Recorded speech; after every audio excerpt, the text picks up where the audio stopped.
ஆச்சரியம்தான், ஆனால் நிச்சயமாகவே நடக்கும். வல்லமையான தீர்க்கதரிசி எலியா என்பவர் இஸ்ரவேல் நாட்டில 3 ஆண்டுகள் மழையோ பனியோ பெய்யாது கடுமையான பஞ்சம் ஏற்படும் என்று ஆண்டவருடைய நாமத்தினாலே உரைத்தார்.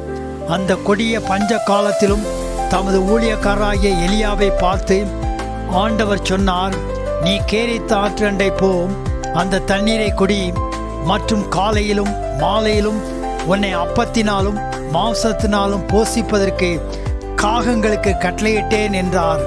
அதன்படி எலியா தீர்க்கதரிசி அங்கே போஷிக்கப்பட்டான். ஆற்றில் தண்ணீர் வற்றின போதோ, நீ எழுந்து சாரிபாத் ஊருக்கு போய் அங்கே தங்கியிரு, உன்னை பராமரிக்கும்படி அங்கே இருக்கிற ஒரு விதவைக்கு கட்டளையிட்டேன் என்று ஆண்டவர் சொன்னார். அங்கேயும் அவன் போஷிக்கப்பட்டான்.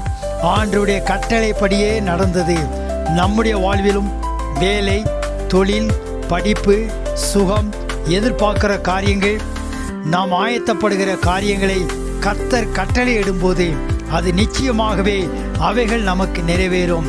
வேதம் சொல்லுகிறது, கர்த்தர் சொல்ல ஆகும், அவர் கட்டளையிட நிற்கும், அப்படியே ஆக கடவுது. ஆமேன். ஆண்டவரின் அன்பை பரப்ப லைக், ஷேர், சப்ஸ்கிரைப் மற்றும் கமெண்ட் பண்ணுங்க.